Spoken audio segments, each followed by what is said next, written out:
माय जिजाऊ पोटी जन्मले क्षत्रिय तेज कुळाचे,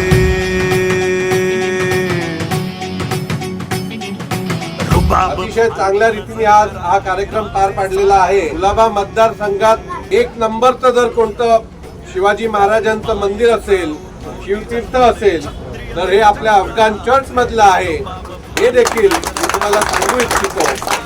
आणि ह्याचं श्रेय इकडे उपस्थित संपूर्ण कमिटीला जात आहे। या दिनाच्या औचित्याने मी तुम्हाला परत एकदा ग्वाही देतो की तुम्ही सांगितल्याप्रमाणे काम सांगा ही भूमिका माझी सदैव असते।